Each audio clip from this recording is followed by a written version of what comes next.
Welcome to Market Pulse Pros and Pioneers. Each week, I talk with industry leaders on both marketing and entrepreneurship and business to find out all about their wins and failures in marketing right now. We'll hear all about successes and wins and what's fallen flat so that you can take that knowledge and implement it. Learn from the best, from the folks who've been there and done it all, as well as people just like you. Thanks for joining us. This is Market Pulse Pros and Pioneers. Too many leaders focus on strategy and forget the human side of business. Judy Micale is going to explain today how compassion and storytelling can make you a better leader and why most businesses get it wrong. Welcome to Market Pulse Pros and Pioneers. Thank you. Judy, thank you very much for coming along and being a guest today. I'll give a bit of your bio in a moment for the viewers out there, but appreciate you taking the time to join us. Judy is an executive leadership coach, corporate trainer and speaker with over 14 years experience coaching Fortune 100 executives across industries like technology, sales, energy. And as the founder of Judy Micale LLC, she specializes in guiding leaders through intense change, helping them foster resilience, communication, and compassion with their teams. Her approach is rooted in the belief that when communication and compassion converge, true transformation happens. Judy is also a certified compassion fatigue educator and Canfield Success Principles trainer, bringing a unique blend of strategy, psychology, storytelling to leadership and workplace dynamics. I have to say, Judy, I didn't even know that there was such a qualification as being a certified compassion fatigue educator. And I think that's an amazing title and accolade to be able to add to your CV, something that really does align with my energies, I guess, and my beliefs. So, but before we get into that side of things, you spent 14 years coaching executives. What came before that? Well, that's where the compassion piece comes into play. Before that, I've had many chapters in my life. My very first chapter, I actually designed evidence-based practices to work with youth all the way up to the age of 21. And then I worked with adults as well in the behavioral health arena for many years and had many hats in that arena. So each one built upon the other. I'm a firm believer in the doors open and close for a reason as you go through life. And one of the last trainings and certifications that I went through was around compassion because I was working with providers in the behavioral health arena a lot. And I was also working with leaders in that arena. And I was noticing a lot of exhaustion. Not quite burnout, but they were exhausted. So I really wanted to know more. And I'm that geek that dives into neuroscience and all of those good things. And that's where that came from. It's not quite burnout. How I define the difference between the two. And a lot of people said, compassion fatigue is just a symptom and a sign. But how I usually define it is by answering a simple question. Do you still love your job? If it's yes, or yes, but you're in that borderline of hitting burnout. But if you say no, like I'm done, then you've hit burnout. And so, usually when I would ask that question, most of my people were at the yes or the yes, but. So how do we then build in self-care? What is it that we need to do around time management and setting boundaries and all of those beautiful things? When in reality, when I've only had, I think twice in the entire time that I've done this, and I've done training around this for, close to 20 years now. And there's only been 2 times that somebody has said, no, I don't love it anymore. And they were already out the door. They were leaving, they were done, and you could see it in their face. So what I try to do is work with people before they hit that wall. What do you think what triggered you to be curious about why people do the things they do? Because I find that there's usually a moment that people go, that was weird. Why did they just do that? Or I want to know more. I'm curious as to why you did that. What's your curiosity stem from? From the Judy? time I was a little girl, I would watch people. I wasn't the child that ran around into a store for shopping. I wasn't that child who ran around crazy and everything. I would find a chair and I would watch people and just see how they were reacting, or the conversations they were having and the expressions on their face. I can't remember a time in my life where I wasn't an observer in some way, shape, or form. So I was always curious about why people acted or looked or said things the way they said things, but I never really questioned it. It was just a part of who I was. I think it's inborn. My grandmother was a nurse. My mom has been a nurse. Then she went in and did management in a department store. So she was out there all the time intermingling with people. My father owned a bar, restaurant, hotel. So I was always exposed to people. So I just think it was just ingrained in me from the moment I was born. It's interesting that you say that, though, right? Because my background is retail, and I've got a lot of friends who are in the travel and tourism and leisure industries, and I find that we intersect on so many things. And a lot of it stems back to that principle of customer service, I guess, from our side of things. That response that I just got wasn't what I expected. Well, how can I make that happen again? Or how can I avoid that happening again? What was it that we did, I did, the situation did, the environment did, or whatever? And yeah, I come to things from a similar point of view. I'm always curious as to why we do some crazy things as humans. And I'm fascinated by what leads to that happening. So I love that you've kind of drawn that back to when you were a child. When you were younger then, did you always envisage that you would work in some way, shape or form in the light? I mean, as a child, I've no doubt that you didn't want to sit there and go, well, I want to be an executive coach. But did you kind of always know that you'd work with people to understand them better? Has that been a goal for you since young? Yeah. Originally, I started in nursing as well. I was following in the footsteps. But even in high school, psychology classes, I was in that arena. Didn't realize that was the door I was going to go down eventually and really, explore that even deeper. And that's where I got my undergraduate degree, was in counseling. And then my master's was in more around education and special education and how do we, identify and work with individuals in different ways. So from the time, again, from I would say high school on, I always knew I was going to be of service. It was just ingrained in me in some way, shape, or form. When you look at all of even within my own family, in a unique way, everybody was of service in some way, shape, or form. My father's business, he then went in and became a postal worker, but he was still of service to people. So it was an interesting to watch how my family's arena was around that piece. It was, how can we help others? We were in, whether it was, with my mom, she would joke and tease people in the department stores and just get people to follow her and do those types of things. With my grandmother, she was a head nurse. So she took care of all of the nurses and, let's make sure that you're taking care of yourself just as much as you're taking care of others. That was just ingrained again. And so I think it's a beautiful place to be, to know that your life is to be of service. So when I went into coaching, it just unfolded in that way. Doors again open and close for a reason. And I was enrolled in and I had 2 coaches myself. Way before coaching was popular, I was working with coaches. And I loved what was happening within myself, of how I got away from that blaming and pointing fingers and realizing my head was hitting the wall because it was time for me to move on. But I wasn't recognizing those symptoms and signals very well. And so that's where I was like, oh, what did you do to become coach? How did you get certification in it? And began that path. And the minute I went down that path, the other door closed because this is where you're supposed to be going now. And even in my coaching career, where I started as a coach and where I am today is no way, shape or form the same. It's funny though. I think that so many people that I speak to who find a passion and an energy in what they do walked a path previously that made them a unique fit for what they now do, for example, right? And part of me wonders, right, so having worked in the corporate world myself, I never saw things like neurodiversity covered from a leadership capability, right? It was never even mentioned in 15 years. And I thought we were quite a forward-thinking, seriously leadership-focused business. And now coming out of it, I wonder, how much do you feel like your experiences with behavioral and special needs helped you identify traits in leaders that made you able to reach them when others perhaps couldn't, or maybe even they couldn't reach themselves? Do you think that's the case? I find that the individuals that I work with find me in different ways.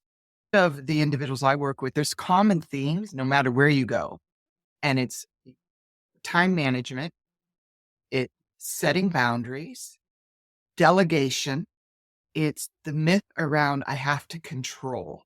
And so that's where I find Micromanagement, yeah. that Mm-hmm. the neuroscience comes into play, because it's a pattern that we have within our brain that skips back. So I don't know if you're old enough to remember, but when I was younger, my sister had an album record collection like you wouldn't believe, and she would listen to music all the time. But I remember specifically one day where she was extremely upset because the record would only go so far and then it would skip back to the beginning.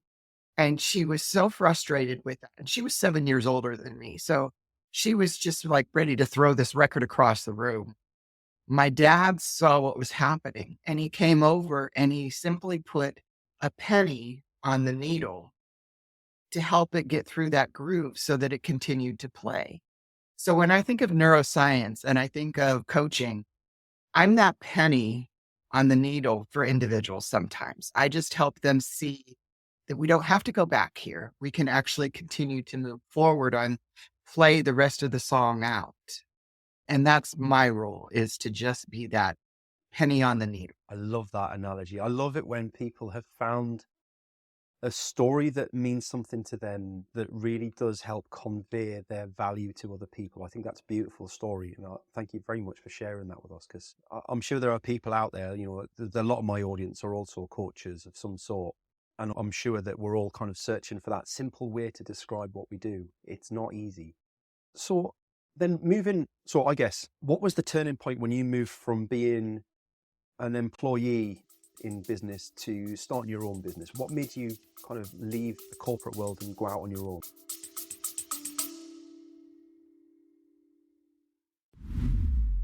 Special shout out in today's episode for our charity partners, ADHD Liberty, led by Sarah Templeton, who are part of the fight to prevent the school to prison pipeline for ADHD and neurodiverse individuals.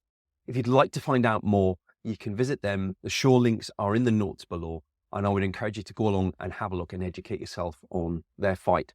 It's an incredibly important cause, and we're super proud to have them as charity partners for the Market Pulse Frozen Pioneers podcast. Thank you. Enjoy the rest of your episode. Again, doors open and close for a reason. I was literally taking the classes, what it was to be a coach, and certification in coaching and all of those beautiful things. And what are the ethics and the components behind it and all of that. And I'm a big component of being correct and confidentiality and all of those pieces. So as I was doing that, my mother became ill, and she had open heart surgery, melanoma, and pneumonia all within 3 weeks. So I was working, and then this happened. And so I literally just took time off from work, and I worked at a beautiful place that they granted that permission. And I just went and I took care of my mom during that time frame. But that also gave me a lot of time of reflection and journaling and, where do I want to go next? And where I was at, there was a place where it was a funding stream that ran out. So I was literally laid off right after, about 3 months after all of that had happened. And I was like, oh, okay, I guess it's time to start doing the coaching piece now and still take care of my mom. And I joke and say I inherited 2 old people and a dog, my mom and my stepdad and their dog. They all moved in with me simultaneously. And so I just like, oh, this is the perfect time for me to start this coaching piece. And that was, when Zoom wasn't popular and people didn't understand what Zoom was, I was actually doing Zoom and trying to educate people on we could actually see each other. We don't have to be on the phone anymore. And so I was going through all of that. So that was the journey. It just all unfolded in those lights. It was a great experience. And it was one that I would never trade again. I would always go back and do it all over, because it really helped me become who I am. Now, when I work with leaders and they get caught up in that, oh my gosh, how do I take care of these individuals? Priority number 1 is your own self-care. I had a beautiful mindfulness mentor in my life at the time, and I still work with him. And one of the things that he said was, you have to have your own well overflowing. in order to be able to care for others. So the analogy I go back to is, here's your fuel tank. This is full, right? Where are you at on that fuel tank? And we start going down. If we're driving on fumes, what is it you need to start doing to build in for your own self-care so that you can care not just for your team or your family, but you need to care for yourself as well. And that's one of my biggest messages when I'm working with I think individuals. there are too many people who try and spread themselves too thin, especially in leadership. You're trying to be everything to everyone. You're shielding your people from things falling from above. You're shielding yourself from things coming up from the ground. You're caught in the middle. And quite often, leadership is one that, like, most people don't appreciate, but leadership's one of the toughest things that you can do in long term. And it's both incredibly rewarding and incredibly tiring and trying at times at the same time. A lot of your focus is around the importance of communication and compassion in leadership, right? So is that teaching them things that they don't know, or just kind of unlocking, probably giving them permission to do the things that they suspect don't So really coaching isn't about apply? teaching. Coaching is asking the questions and asking them where they want to go. It's more about letting them discover that they have the answers within them. And sometimes it's just asking them, have you ever had a similar situation? And what did you do?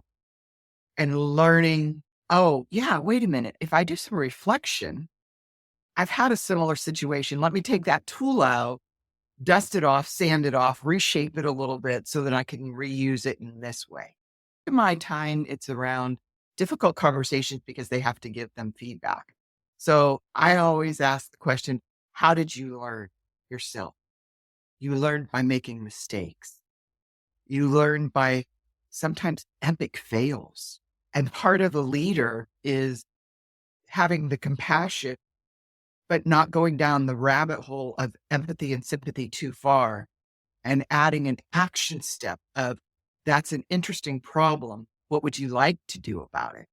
And that helps them realize, wait a minute, yeah, I do have to let my people fail every once in a while. As long as it's not going to destroy the company, let them make those mistakes, because then they're going to remember them and learn and grow from it. We've all had to have mistakes in our lives in order to be where we are now. Yeah, absolutely. Absolutely. A client of mine put it beautifully. He said that every morning he took his daughter out to school and he'd check the weather forecast, because we live in England, right? So he'd check the weather forecast and see whether rain was forecast or not. And if it was forecast for rain, he'd take the umbrella for his daughter. And eventually she got old enough that he thought she was ready to figure things out for herself. And he trained her to look at the weather forecast, and he'd start letting her go out on her own accord, with or without the umbrella, at her own risk. And she'd get wet if she got it wrong, she hadn't checked. And it taught her a lesson. But kind of there's a difference between that and you wouldn't let your child step out in front of a bus. So there are lessons that you can, as a leader, you can let your employees, your direct reports, your colleagues take, and you know that the risk's limited and all is good. But there are also risks that we need to protect them from and educate them from. And it's understanding that balance between what am I okay with the mistakes being, and what should we maybe not let them make those mistakes, and walk them through it together. So I love that kind of analogy-led discussions and previous experiences. And it's clear, like, storytelling is really important to you as a person. I've always been a storyteller. I imagine that, and I can tell that's come from your family as well, because I can imagine you must have some amazing stories with the industries that you've described. I know my son gets, much as he might roll his eyes when I tell them, and my son gets a fair share of stories too. Like, what was it like growing up in an environment where storytelling was so important? Do you feel like you've kind of took a lot of that forward? I never really gave that much thought. It's just a part of me. And it was just a part of our family. It was mandated. We sat down together as a family at 6:00 every single night. And we would share at least one good thing that happened to us.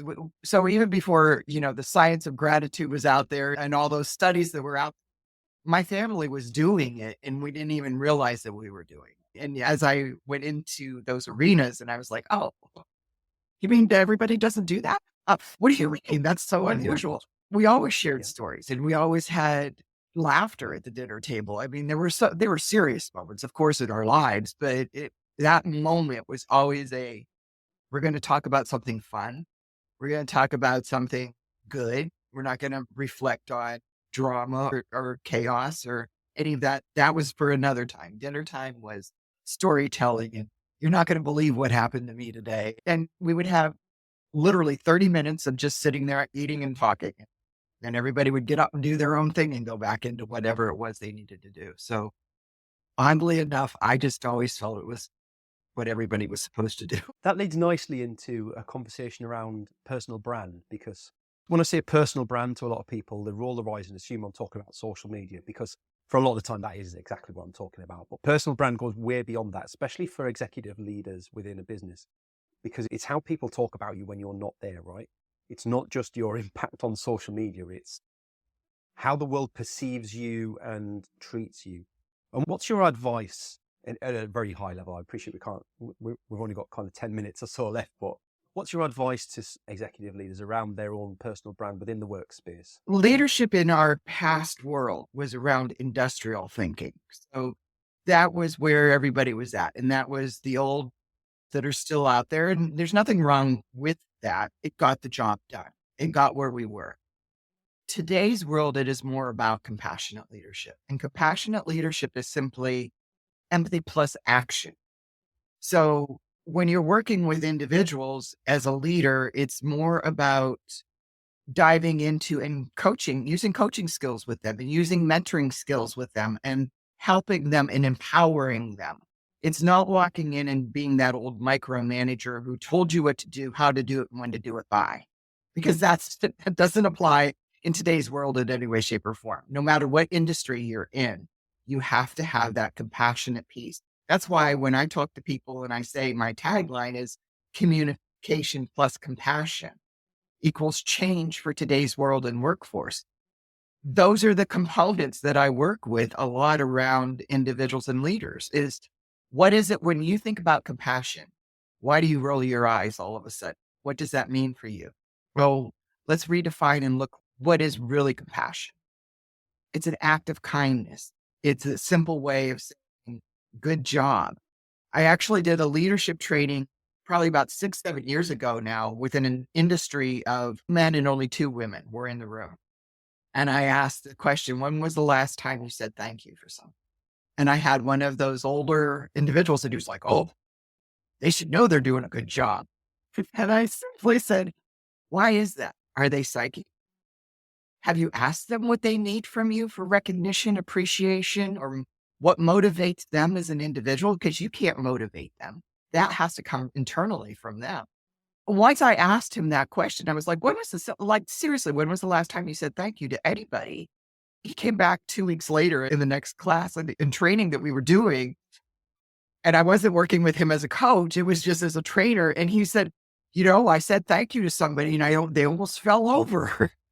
Oh, we looked at it and I was like, yes, that's the key. So that's the one question I usually ask my leaders too is, have you had that conversation about what people need from you for recognition and appreciation? Because everybody's different and everybody's unique when it comes to that. And there's 2 different pieces to recognition and there's 2 different pieces to appreciation. And recognition is simply that it could be a little Post-it note that says, thank you, I appreciate you. Or it could be going out and having lunch with people. I used to joke and tell people, don't give me an award. I just found a drawer full of them and I don't know what to do with them. They're not on my walls, obviously. They're not out there. That's not who I am as an individual. But boy, when my director that I worked with at the time, or even the CEO of the company came in and said, wow, you've got a lot on your plate. Let's work together to get this off your plate. You had me for life. I would have stayed there for as long as I possibly could to work with them. That was my need for appreciation and recognition. You see how hard I'm working. Other people, it's let's go have lunch and have a conversation. You really care about them. You want to have a talk. You want to converse, find out what's going on in their life.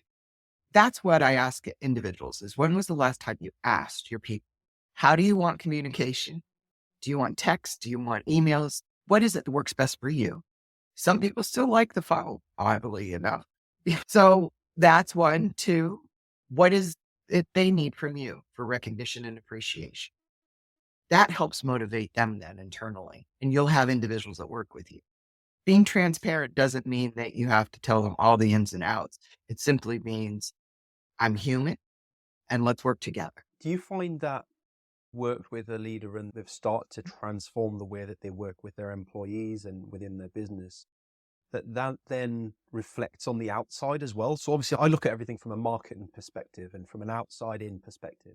Do you find that's then obvious that there's been a change in philosophy, a change in thinking and strategy, and that people feel more appreciated or working together better? Definitely. There's a ripple effect. That's how I look at it. We're throwing the stone into the water. And when you look at it, there's an immediate surge. But as you watch, it ripples out further and further. So there is that ripple effect. And actually, that was my word about 3 years ago. I pick a word every year for me to reflect on.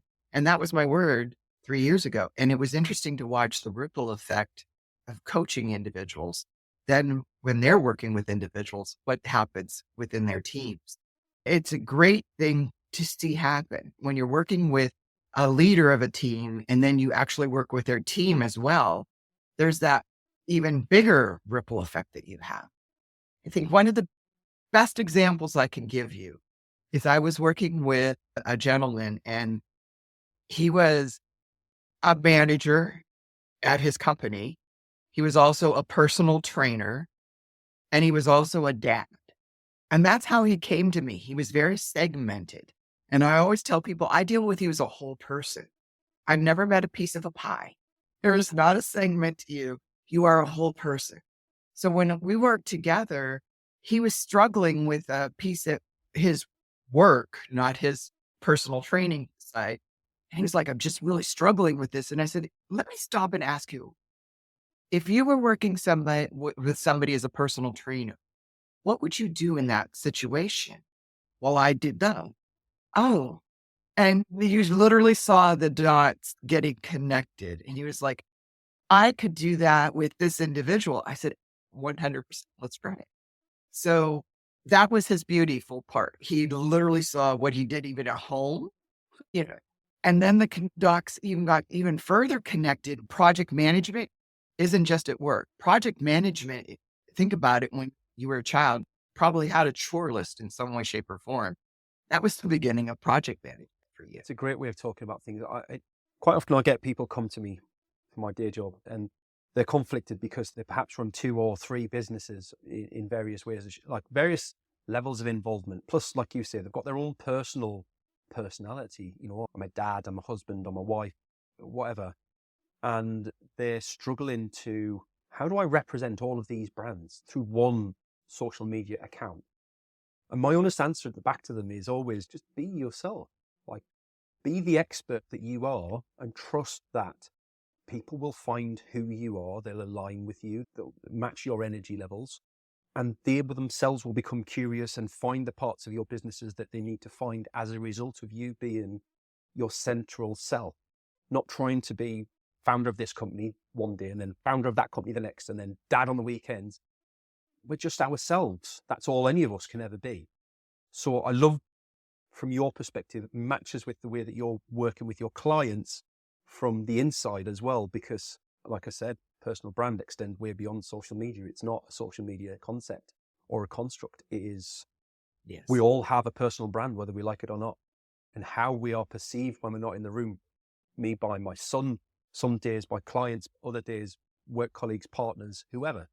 We need to spend some time identifying what that personal brand, what needs to be for us, and work towards making it the thing that it needs to be in our head, because we're probably not where we want to be, right? For most of us. Well, here's the thing, Dick, I want you to just keep in the back of your own mind is you take you with you wherever you go. So when you're looking at that and you put it in that way, being your authentic self, no matter what situation you're in, people are going to recognize when you're being authentic and when you're not. So I always just say to myself as I'm going out into the world, I'm taking me with me wherever I go. What a great sentiment to end the show on. Thank you very much for your time today, Judy. I've really enjoyed the conversation and I hope you have too.